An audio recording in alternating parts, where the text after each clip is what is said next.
while ago, I made videos about the potential untold stories of the Dark Knight trilogy. However, surprise surprise, there turned out to be even more lore details that aren't told to us directly. For example, did you know that the Iceberg Lounge exists within the Nolanverse? According to this ad in the Gotham newspaper, the Iceberg Lounge is a world-famous club, though it's unknown if the Penguin exists in this world. But as you'll come to see, the lore gets even more interesting from this point. One of the major events that followed Batman Begins was the aftermath of the Narrows attack. After the events of the film, many Arkham Asylum inmates escaped the Narrows. Police tried to track them down, but the search became so overwhelming that the city eventually declared that the escapees were dead and officially ended the manhunt. Despite that, Scarecrow's reappearance in The Dark Knight confirms that some inmates did in fact survive and remain at large, meaning that Victor Zsasz could have been one of the many inmates to now roam Gotham City. In the weeks and months that followed, large-scale riots broke out across the Narrows. The police were stretched thin trying to contain the chaos, and it took them months before any order was restored. But while the physical damage could be fixed, there was a much more dangerous problem that would continue to haunt Gotham for months. You see, the fear toxin released during the attack didn't simply vanish after the events of the film.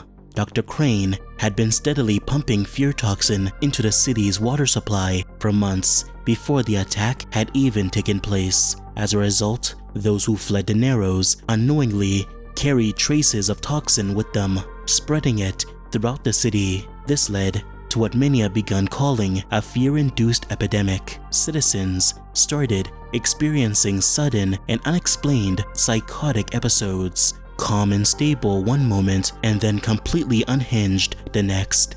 Despite this, the Gotham Health Commission publicly dismissed concerns as baseless fear-mongering. They insist that there was no real danger and discouraged panic. But many residents weren't fully convinced. Reports of bizarre breakdowns increased, and mental hospitals began filling up with new patients. A particularly disturbing case was that of Lucy Brand and her husband Frank. Frank, a firefighter, had responded to the Narrows attack to help with the rescue efforts. When he came home that night, he initially seemed fine, but then, without warning, he snapped and attacked their daughter. Lucy intervened, and Frank fled from the home, running naked down the street before being caught by police and eventually committed to a mental facility. Attempts were made to address the growing problem. School bus routes were redirected to avoid the Narrows. Citizens lobbied for the government to clean the water supply, and some private companies began offering filtration systems to remove lingering toxin. Others even provided home alert devices that could detect traces of fear toxin in tap water. After Bruce Wayne took on Gotham's larger-than-life threats, Harvey Dent emerged as the city's new symbol of hope. His aggressive war on organized crime seriously weakened the mob's hold over Gotham. Early in the novel, Bruce does not trust Harvey at all. He suspects Dent is hiding something and sets out to investigate him, digging into his routine, his habits, and even his childhood, hoping to uncover some hidden flaw. We learn that when Harvey was a child, he came home to see both his parents dead, likely a murder-suicide committed by his father. There's a strange ambiguity about what happened exactly, but what we do know is that this event could have led to the emergence of Harvey's darker side. It's through this investigation where we see that Bruce is not driven by distrust. He's driven by jealousy. Bruce envies Harvey. He's jealous of how seemingly perfect he is, how he took the trauma of losing his parents and turned it into something constructive, bringing real change to Gotham.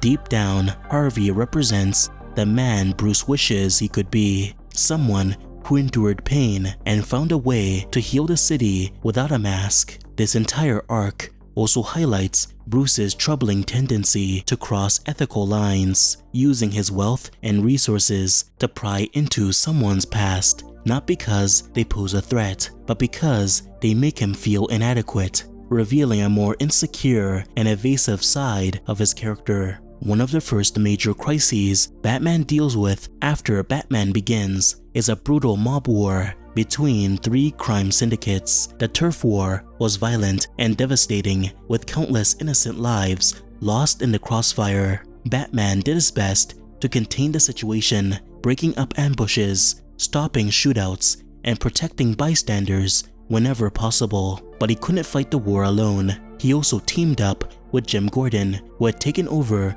the Major Crimes Division. Together, they began targeting the syndicate's financial operations. Gordon was also focused on rooting out corruption within the GCPD, chasing down dirty cops trying to flee the city.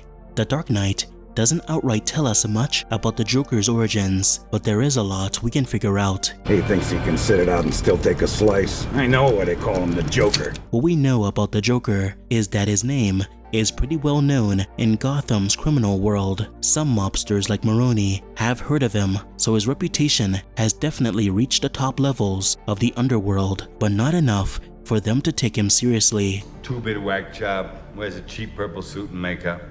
He's not the problem, he's a nobody. On the police side, some officers are aware of him because Commissioner Gordon has given detailed descriptions on what the Joker has been up to. But interestingly, in the Dark Knight ARG, it's revealed that the Joker is some kind of urban myth to most of Gotham's police, with only a few actually believing he's real, meaning that Joker occupies a similar position to Batman, a mythic figure born from the city's corruption. From what the Joker and Gordon say, we can piece together that he was a Marine who came back to Gotham and became a career criminal. He planned and pulled off various robberies, and because of his success and unique look, his name spread throughout the criminal empire. Still, he wasn't exactly fair to those he worked with. What would I do without you? Go back to ripping off mob dealers? No.